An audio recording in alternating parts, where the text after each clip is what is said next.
Okay, so the black and white cookie, obviously the most important part is probably the icing. So we're doing a chocolate and a vanilla lemon almond icing.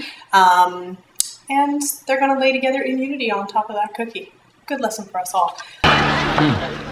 See, the key to eating a black and white cookie, Elaine, is you want to get some black and some white in each bite. Nothing mixes better than vanilla and chocolate. And yet still somehow racial harmony eludes us. If people would only look to the cookie, all our problems would be solved. For the icing, we have 2 cups of icing sugar, 2 teaspoons corn syrup, which corn syrup is essentially the devil. It's really bad for you, but since it's only a teaspoon each, it has the right consistency. You can use agave syrup. Agave syrup works actually really well. It's just a little less sticky than corn syrup. And you can buy corn syrup basically anywhere too, so it's a little easier to come by. However, it's not that healthy. It's better to use agave syrup. But we need that little bit of stickiness because it's sort of a fondant icing. We need a little bit of earth balance, and then for the chocolate icing, we need cocoa. I like a good quality cocoa. Don't use any of that stuff that looks gray. When you open it, your cocoa should look nice and rich, warm, chocolatey brown, and it's going to taste good. Okay, let's do chocolate first. I've got a cup of icing sugar. I'm going to add about an 1/8 cup, or a 1/4 cup, I should say, of cocoa. So it's 2 big tablespoons. Whisk that together a bit just to incorporate it. And now I'm going to add the corn syrup. Here's an awesome little trick for using corn syrup. I'm using a teaspoon. And if you put a little bit of margarine in your spoon first, you're going to get all of that sticky stuff off. So if you're using agave syrup, if you're using maple syrup, if you're using corn syrup, just grease your spoon and then the whole thing slides right out.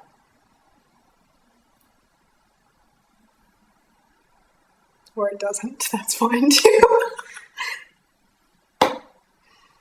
Damn you, why are you proving me wrong? All right. Use more margarine than I did. Okay, a little bit of vanilla extract because anything chocolate flavored should have vanilla in it. And then we need just a titch of soy milk, and the soy milk is room temperature. It just makes it easier to mix so we don't have that whole fiasco like with the batter.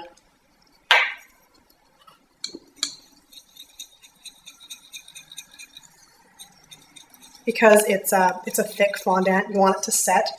So it's going to be really thick when you mix it all up. And that's another reason why you want your soy milk to be room temperature. If it's too cold, it's going to make your fondant hard. And you're not going to be able to spread it on the cookies nice and smoothly.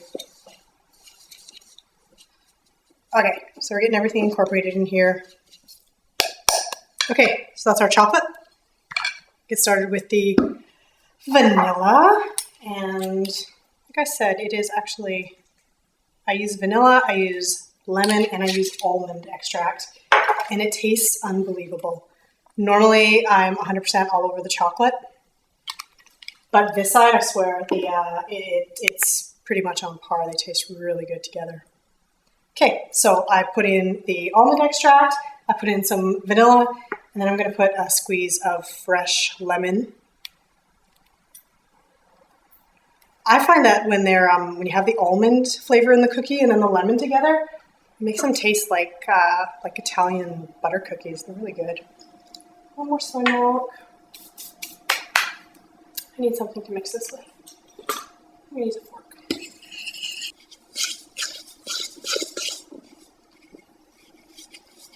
Okay, it's getting thick. That's good. I'm going to add a little bit of margarine to this because it's the vanilla flavoring. The cocoa sort of covers the flavor of anything, but with this one, you can kind of really taste the powdered sugar. Powdered sugar is almost all, well, I shouldn't say almost all. Powdered sugar is like half starch, so it can taste kind of yucky. But if you add some butter, some earth balanced margarine, it gives it a nice flavor. Okay, cool. I'm setting these aside. pull the cookies out, cool them, and then ice half chocolate, half white.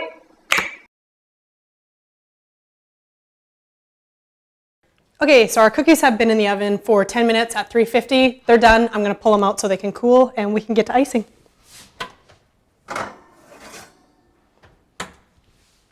Awesome. They're huge. That's what you want.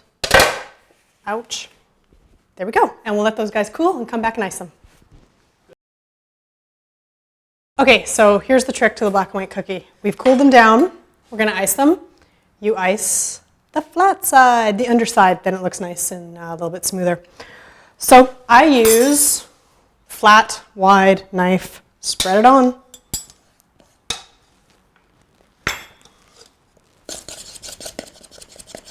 I do the white side first because the chocolate will cover up any yuckiness that's on the center. If you get any of the white icing over the halfway point, you can cover it with chocolate. So just spread it on carefully. Try to make a nice clean line down the center. And then, as that sets, it'll actually smooth out real nice. Do the chocolate side. So you want the cookies to be cool, but not completely cold, because if they're a little on the warm side, it'll make it a little easier to spread the fondant icing. So I'm just going to work on that until it's a little bit smoother.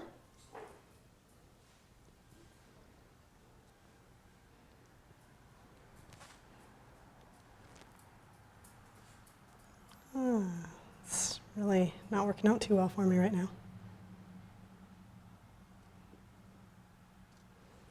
Okay, I'm going to let the heat do its thing here. It's going to melt it, and then it'll reset and look a little bit smoother. There we go, black and white cookie. Okay, so the painstaking icing process is done. The fondant actually sets and gets firm. Cookies are done. I'm Sherry Vanstone. You've been watching Food for the City. And if only we would look to the cookie, all our problems would be solved. Bye. See you guys.